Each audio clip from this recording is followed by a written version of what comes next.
Buongiorno e benvenuti in Friuli Venezia Giulia.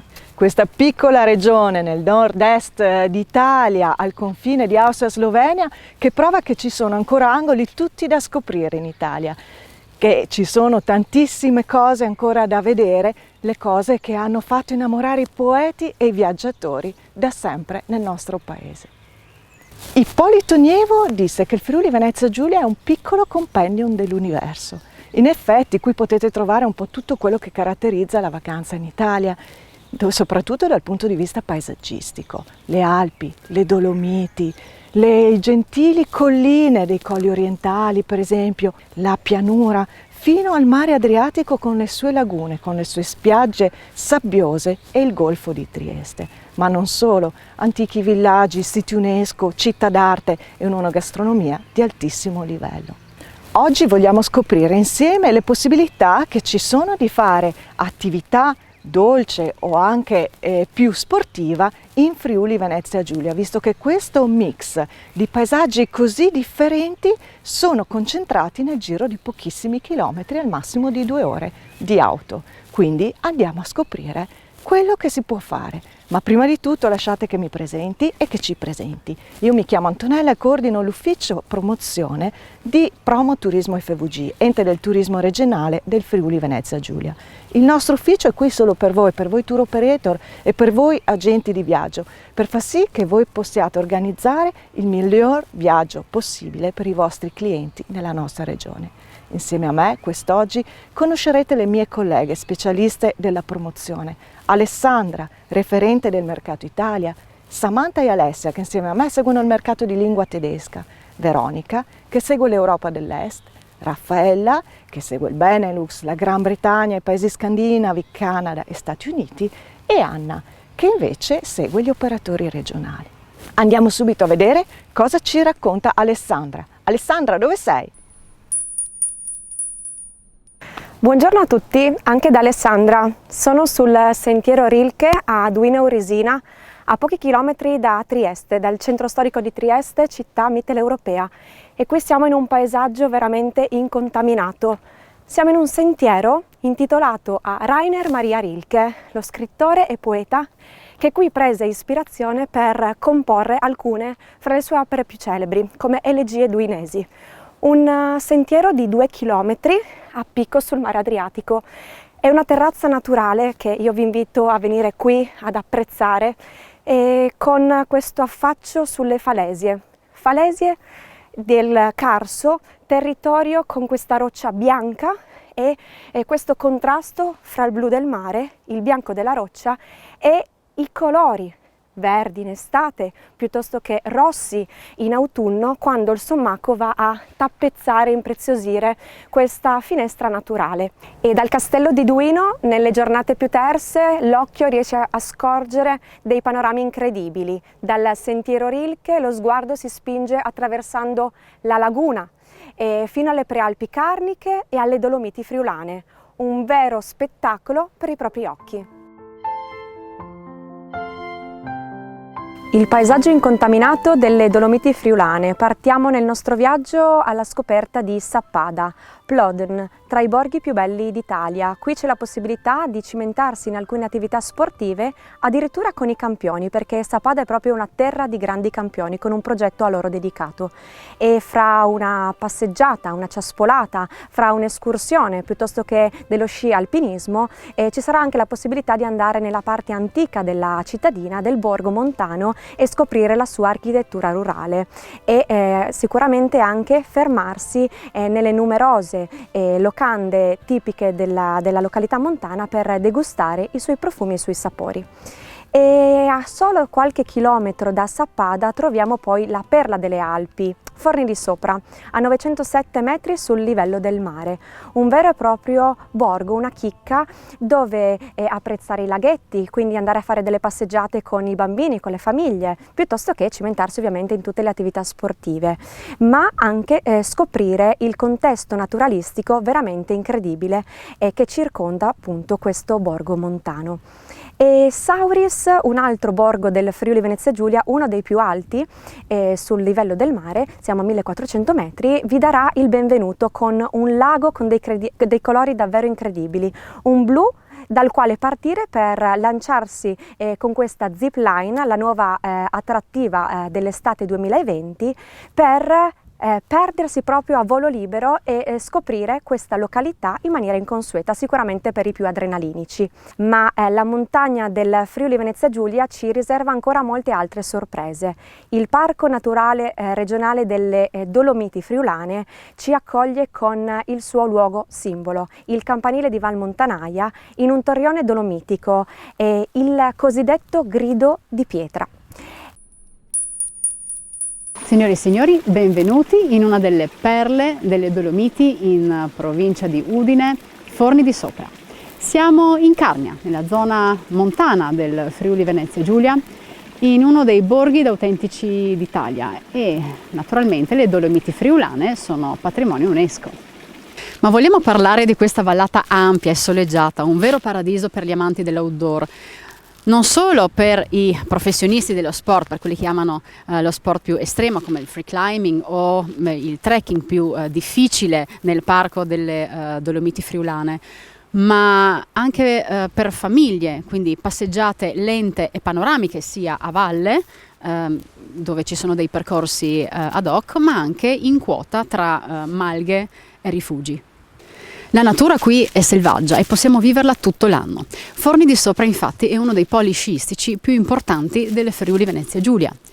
Oggi abbiamo un mix perfetto, sole e neve, e voglio approfittare di questa giornata spettacolare per farvi una sorpresa. Voglio cimentarmi in una passeggiata per esperti sul Monte Varmost e incontrare una persona del posto. Andiamo!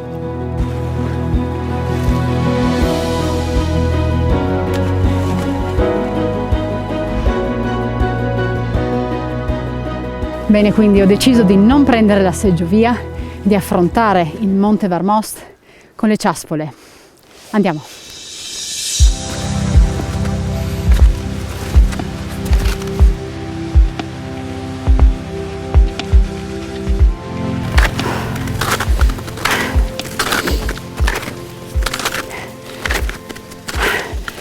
Signori, è stata durissima, ma ce l'abbiamo fatta, siamo sulla cima del Varmost con questo panorama spettacolare sulle Dolomiti Friulane. Ed eccoci qua con Francesco Pacilè, responsabile del polo sciistico di Forni di Sopra. Buongiorno Francesco, ciao! Ciao Veronica, buongiorno a tutti. Ma come sei arrivato fin qui? A piedi, come ogni giorno. Ah beh, bravo! Sì, questa è una giornata perfetta per fare due passi, una facile passeggiata. Beh, è un percorso facilissimo, insomma. Beh, meno male che c'è questo splendido panorama e oggi abbiamo la fortuna di poterlo mostrare ai nostri amici a casa. Ma Francesco, tu sei del posto e sei anche un esperto di sci e di montagna in generale. Ma raccontaci qualcosa del polo sciistico di Forni di Sopra e della montagna in Friuli Venezia Giulia. Sì, a Forni di Sopra abbiamo 13 km di piste per lo sci alpino. A fondovalle c'è un altrettanto interessante anello di fondo, sempre di 13 km. E oltre a questo si può fare tutta una serie di altre attività per le famiglie, tra cui le passeggiate con le ciaspe, come me oggi, i giri con le fat bike oppure delle camminate nel bosco. A fine giornata è possibile anche fare qualche assaggio di prodotti tipici locali come il frico e la polenta e magari accompagnandoli con della buona birra prodotta dal birrificio locale.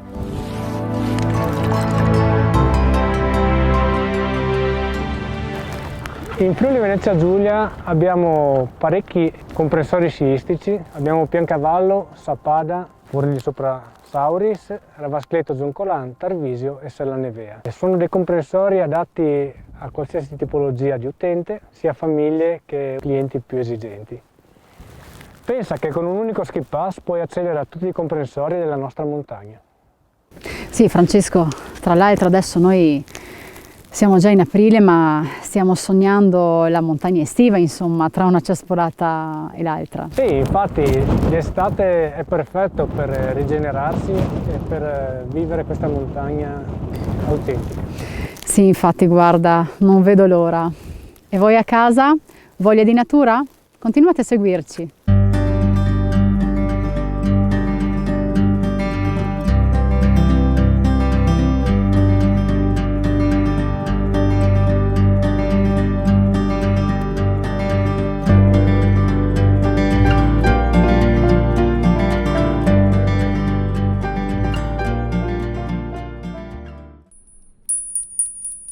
Sono appena arrivata a Sauris, un borgo magico del Friuli Venezia Giulia, sempre nella zona della Carnia.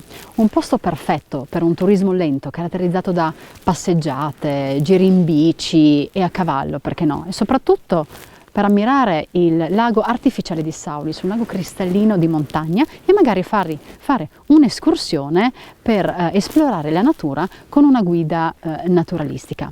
Sauris è un luogo molto suggestivo e ricco di tradizioni. In base alla leggenda popolare, la comunità di Sauris fu fondata da due soldati tedeschi che si rifugiarono in questa valle inaccessibile e isolata.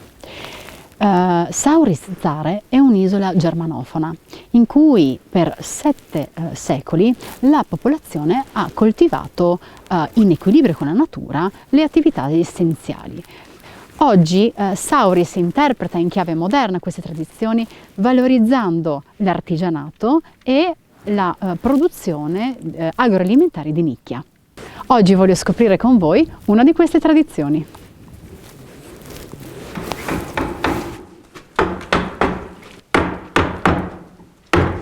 Una delle tradizioni più antiche d'Italia, il Carnevale di Sauris.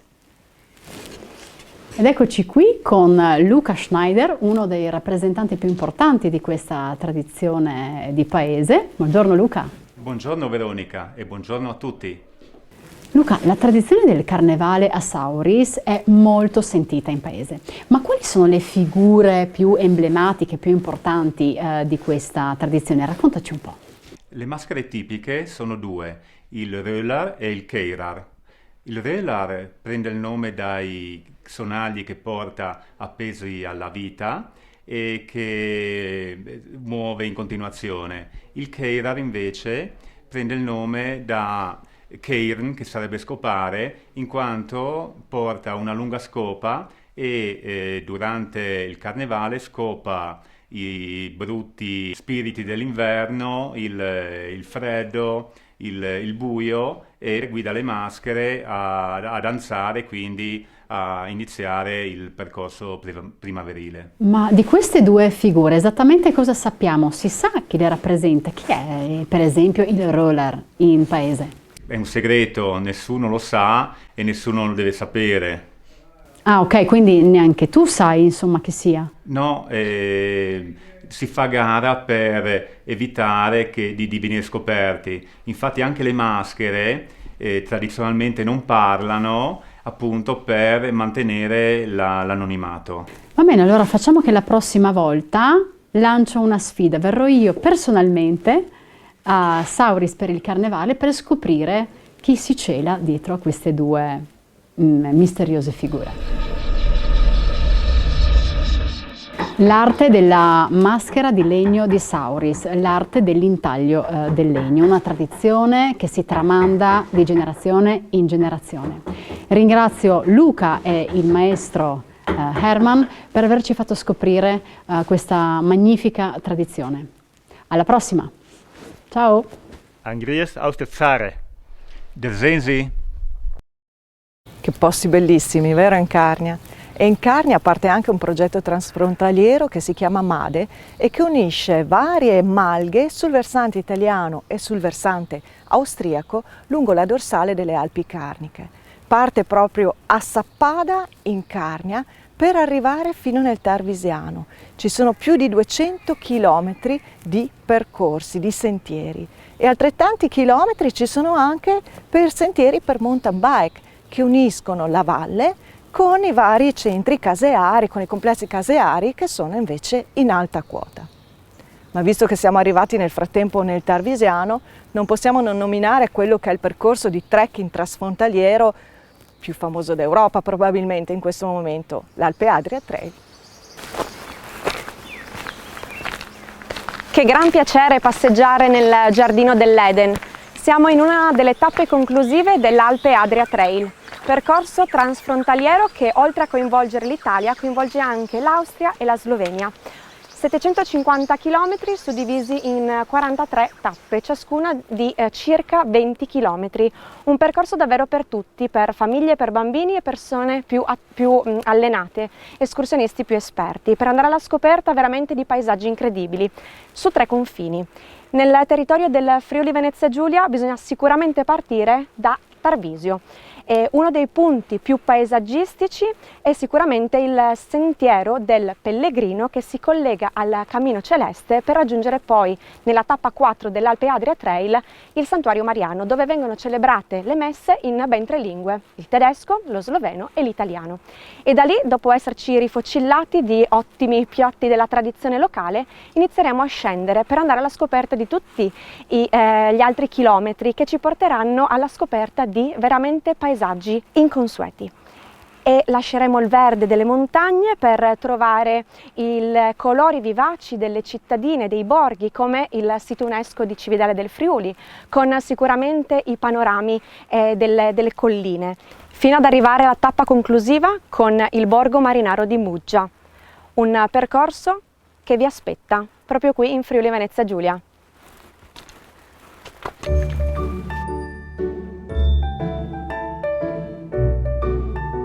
Abbiamo parlato di trekking, c'è però un'altra attività meravigliosa che permette di stare a strettissimo contatto con la natura e che è il Nordic Walking. Siamo qui oggi con l'istruttore di Nordic Walking Mario. Ciao Mario! Ciao Antonella! Mario, che cos'è il Nordic Walking? Il Nordic Walking è una disciplina sportiva nella quale attraverso l'uso di 2 bastoncini che sono un po' diversi da quelli usati per il trekking, noi riusciamo a trasformare una semplice camminata in un esercizio fisico che mette in azione le catene muscolari che vanno dal piede sino alle mani. E perché consiglieresti di fare questo sport? Innanzitutto perché questa azione della parte delle arti superiori ci dà un senso di vero benessere fisico. In parte perché sentiamo il lavoro della parte superiore del corpo, ma anche perché proprio questa azione va a scaricare una parte del peso dalla colonna vertebrale e dalle ginocchia.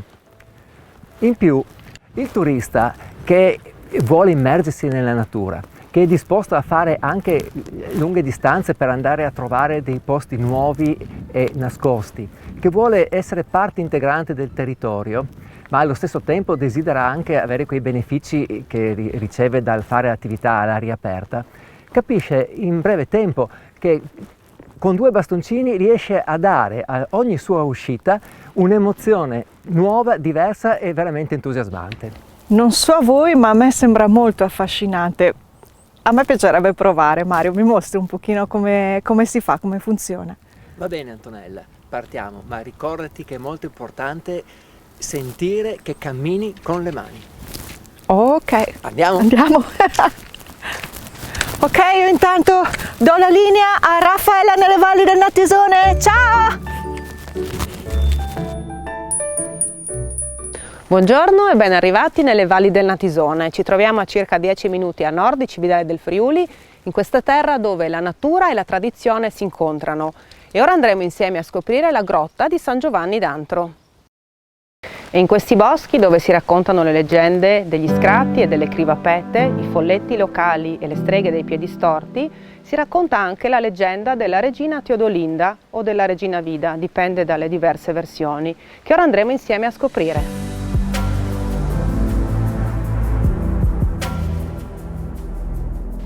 E dopo 80 gradini arriviamo qui a questo affaccio. La leggenda narra che la regina Teodolinda si affacciò qui con un sacco di grano, lo rovesciò e disse ad Attila: abbiamo tante scorte, tanti sacchi di grano, quanti sono i chicchi caduti qua sotto. Attila esitò, se ne andò e la regina regnò qui serena e felice nella grotta di San Giovanni d'Antro, che una volta era un castello. Ma andiamo insieme a scoprirlo.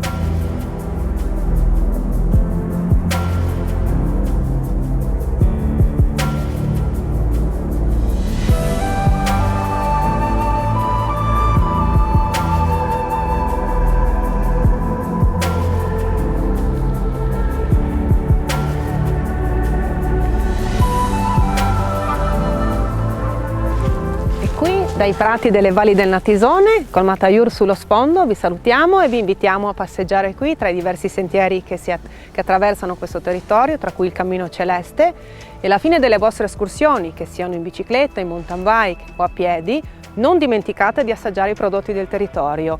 Assolutamente da non perdere la gubana e gli strucchi. A presto! Il tagliamento scorre per questa pianura in un solco singolare di ghiaia, largo talvolta fino a 2 chilometri e di una bianchezza abbacinante, e i rari rami d'acqua verdognola che lo venano hanno una segretezza, una frescura di antri alpestri. Pierpaolo Pasolini, nella raccolta di questo lontano Friuli. Ritroviamo quindi il fiume Tagliamento, il più esteso del Friuli Venezia Giulia, oltre 170 km, che collegano idealmente le montagne, da dove nasce, per scorrere poi attraversare tutto il Friuli Venezia Giulia e sfociare poi nel mare. Un fiume che ha segnato profondamente la terra, le genti, le attività lavorative e anche il carattere del friulano che sta di qua e di là dell'acqua. Un fiume da scoprire con sport ovviamente nell'acqua, quindi canoa e rafting, piuttosto che sport dell'aria, quindi il deltaplano. Ma da un fiume, il fiume Tagliamento, ci spostiamo poi nella parte pedemontana del Friuli Venezia Giulia per andare alla scoperta di Sportland, un progetto che coinvolge l'area pedemontana con ben 16 comuni dell'Alto Friuli. Diverse discipline per andare alla scoperta ovviamente di questi borghi, di queste località, e divertirsi con il tiro con l'arco piuttosto che con l'ippica o attività di orienteering, quindi attività per diverse fasce d'età, per famiglie e per scoprire appunto queste 16 località del Friuli Venezia Giulia. Ma se non siete stanchi di tutte queste attività sportive e adrenaliniche, potremmo inforcare assieme la bicicletta e percorrere quella che è la ciclovia Alpe Adria, un percorso che segna totalmente 400 km, mentre in Friuli Venezia Giulia se ne percorrono circa 175. Si parte da Salisburgo, ma nel territorio del Friuli Venezia Giulia incontriamo ovviamente sempre Tarvisio, fino ad arrivare poi attraversando la parte collinare sul mare, nella località di Grado. Quindi andiamo alla scoperta di questo itinerario in bicicletta e lo facciamo assieme scoprendolo su questo video. This is my year. I've been watching closely now, been looking for a sign. And I can feel inside of me that this season is mine.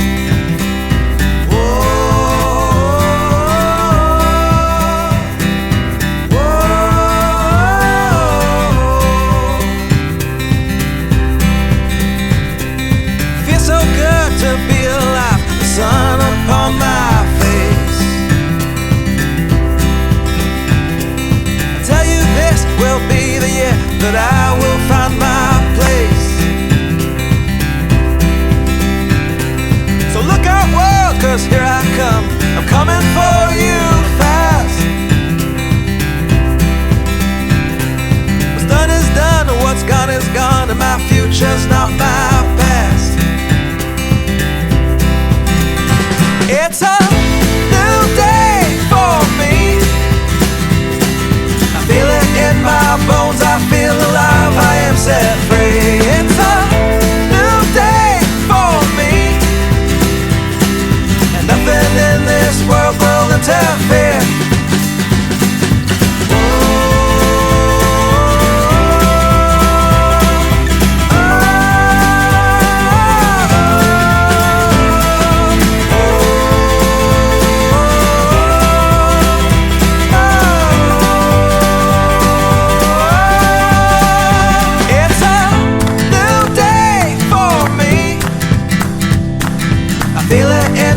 Bones, I feel alive, I am set free. It's a new day for me, and nothing in this world will interfere. This is my year.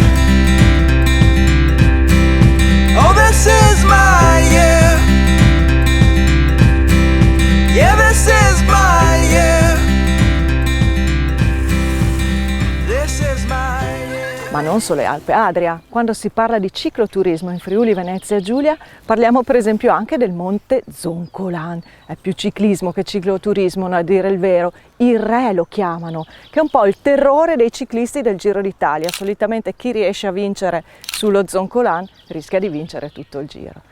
Però se vogliamo qualcosa di un pochino più soft, basta venire dove sono io adesso, in Collio per esempio, o nei Colli Orientali, in una delle tante regioni collinari del Friuli Venezia Giulia. Qui in Collio per esempio è possibile andare da un produttore vitivinicolo all'altro, sia camminando che in bicicletta, magari per provare dei vini o per provare una delle nostre produzioni enogastronomiche di eccellenza, come il prosciutto di San Daniele, il formaggio Montasio, ma ce ne sono veramente tantissime. E parlando dei vini, sapete benissimo che in Friuli Venezia Giulia si producono alcuni dei migliori vini bianchi al mondo. 80 milioni di bottiglie all'anno vengono prodotte qui, che non è tantissimo, perché è poco più del 2% dell'intera produzione nazionale, però ben il 90% di questa produzione regionale è di altissimo livello, DOC o DOCG. Per cui perché non andare veramente alla scoperta di tutte queste produzioni? Tra l'altro quando si entra nelle cantine non si trova proprio una produzione industriale, anzi si trovano coloro che da secoli e da generazioni coltivano il vino, perché è una cultura molto legata alla famiglia. Un'altra possibilità di andare in bicicletta, anche straordinaria, è lungo la laguna. Vediamo cosa ci racconta Alessia.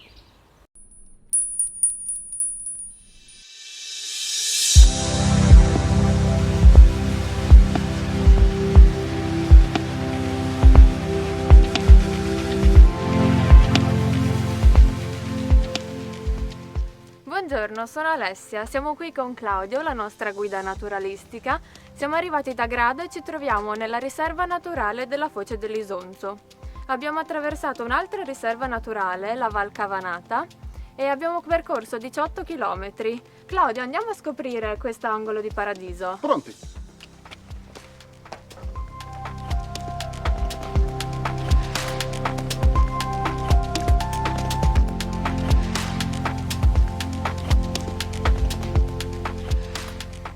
La riserva ha una superficie di più di 2000 ettari, è vero?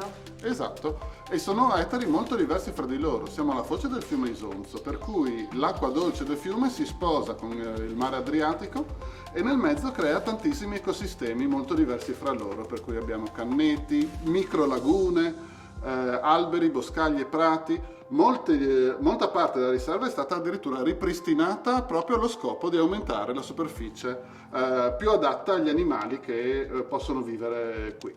E il fiume poi tra l'altro era molto importante, nasce in Slovenia oggi e arriva fino a qui ed è stato importantissimo per la prima guerra mondiale. Oggi per fortuna è un simbolo di pace e tranquillità. Pace e tranquillità che permettono agli animali e soprattutto agli uccelli di trovare qui l'habitat perfetto. Facendo una passeggiata nella riserva, quali altri animali potremmo incontrare? Soprattutto gli uccelli, poi ci sono anche caprioli, ogni tanto passa la volpe, ma i più importanti di tutti sono gli uccelli che possono essere svernanti, estivanti, nel senso che passano qui solo l'estate, o stabili, per cui sono stanziali tutto l'anno. Siamo infatti all'incrocio delle grandi rotte migratorie che dall'Africa vanno al nord Europa e dal Marocco fino alla Siberia. Abbiamo una sorpresa per voi, qui dietro di me ci sono i cavalli della Camargue. Claudio, ci racconti un po' la storia di questi bellissimi animali? Sì, è un progetto che è nato nel 1991. In pratica sono i cavalli della Camargue, ma sono anche i cavalli della Cona, perché l'ambiente è lo stesso. Infatti sono cavalli che sono abituati a stare in zone acquitrinose, hanno gli zoccoli più larghi proprio per non affondare nel fango e la loro pelliccia, il loro manto è chiaro proprio per difendersi dal sole eccessivo d'estate. Sono stati introdotti per funzionare da tagliaerba principalmente, per tenere l'erba sempre ben rasata in maniera che sia ottimale per gli uccelli che se ne cibano e impediscono, anzi permettono che non sia l'uomo a entrare nelle zone riservate alla natura, ma un altro elemento naturale molto silenzioso e molto bello da vedere. Quali sono le attività che possiamo fare qui e nei dintorni? Con i cavalli è possibile fare delle attività di avvicinamento, anche perché buona parte del branco è selvatico e alcuni sono invece degli esemplari addomesticati. Si possono fare giri a cavallo e poi ci sono alcune decine di chilometri di sentieri percorribili a piedi, si può arrivare fino a qui con le piste ciclabili, come abbiamo visto prima, e si può anche fare delle escursioni in canoa, sia sul fiume che nella parte a mare. Insomma, possiamo dire che queste aree sono un vero paradiso per gli animali e anche per coloro che amano la natura e le attività all'aperto. Esatto, anche perché la foresteria è disponibile, per cui chi volesse fermarsi per più giorni ha la possibilità anche di pernotare qui. Grazie Claudio per questa bella visita, vi aspettiamo presto a scoprire questi luoghi magici. Ciao! Ciao! Dal Golfo di Trieste oltre 100 km di costa per abbracciare la laguna con Grado, Marano e Lignano Sabbiadoro. Momenti di relax sulla spiaggia, da quello che è appunto uno dei luoghi simbolo per quanto riguarda Trieste, quindi la costiera triestina, dove vivere dei momenti sull'acciottolato piuttosto che sui famosi topolini, oppure allo stabilimento balneare Pedocin, l'unico che separa ancora l'uomo dalla donna, quindi un momento diverso per vivere appunto il mare, oppure andando a divertirsi con sport adrenalinici.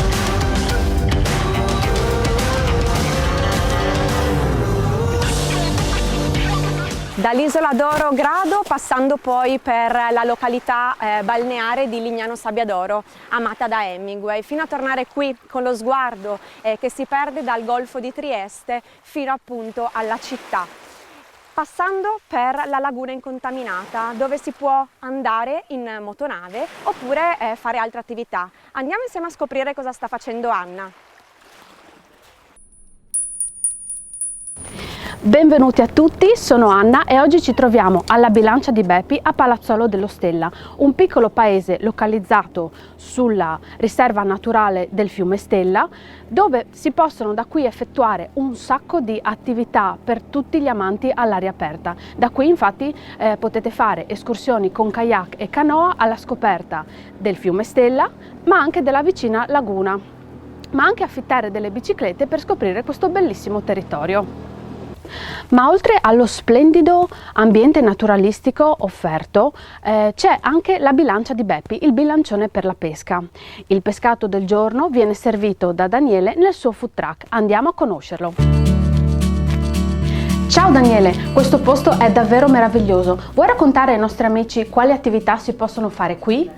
Sì, alla Bilancia di Beppi si possono fare diverse attività, sia sportive che diciamo di degustazione dei nostri prodotti. Certo. Principalmente è nata come attività di escursioni in kayak. Abbiamo delle guide naturalistiche che si occupano di accompagnare i nostri ospiti nella riserva naturale Foci dello Stella. Abbiamo un casone a disposizione dove può essere visitato, ricordo che i casoni sono privati, quindi entriamo a casa di persone che ci ospitano, ci fanno vedere il territorio e poi con queste guide spiegano anche gli aspetti naturalistici di quest'area, che è un SIG ZPS, una zona molto importante a livello naturalistico e quindi che merita essere spiegata a fondo da queste guide esperte. Oltre a questo ci sono le barche, quindi le barche di trasporto persone con le quali io collaboro e collaboriamo, che dai diversi località sia balneari di Lignano Sabbiadoro e Marano, che sono le più vicine, ma anche Grado un po' più lontano, possono trasportare i nostri ospiti e turisti per visitare la riserva, per arrivare qui alla Bilancia di Bepi e per visitare il territorio anche in barca. Ecco, oltre a questo, alla Bilancia di Bepi poi si può, tra una gita in kayak e una gita in barca, degustare il prodotto tipico attraverso un food truck, quindi in questo carrello cucina dove noi proponiamo dei prodotti pescati a chilometro zero nella laguna, sia pescati da me con appunto la bilancia, che è questa rete che utilizziamo per pescare qua alla foce del fiume Stella, oppure con dei pescatori che sono amici ma sono anche collaboratori di valli da pesca, se non di barche e di imbarcazioni nella laguna, che mi portano il pesce fresco e noi lo possiamo direttamente cucinare per avere il prodotto al massimo della sua, diciamo, freschezza e bontà. Daniele, vuoi raccontarci la storia del nome La Bilancia di Bepi? Chi è Bepi? Bepi era mio nonno, era chi, diciamo, era solito venire in questo posto, passare, trascorrere le giornate in compagnia soprattutto, e lo utilizzava come rifugio. Quello che a me è piaciuto fare è mantenere questo posto, perché sono legato, perché era mio nonno e sono legato a livello familiare a questo posto, ma soprattutto dargli un continuo, creare una storia dietro questa Bilancia di Bepi. Ho visto la foto di Hemingway, che emozione, ma è vero che lo scrittore americano rimase affascinato da questi posti? Sì, senza dubbio, perché è confermato nel suo libro Al di là del fiume tra gli alberi, che parla effettivamente di questo tipo di ambiente. Quindi c'è uno stretto legame, una stretta connessione appunto con Hemingway, proprio perché è stato in questi posti, ha scritto di questi posti, ma soprattutto anche io ho avuto il piacere di conoscere John Hemingway, che è il nipote, è venuto qui, è venuto a mangiare alla Bilancia di Bepi, e abbiamo stretto amicizia ricordando i tempi passati, ma soprattutto potendoli ancora vivere come suo nonno li visse negli anni 50. Vi aspettiamo in Friuli Venezia Giulia. È stato un vero piacere accompagnarvi in questo viaggio, speriamo di potervi accogliere presto in Friuli Venezia Giulia. Arrivederci, a presto!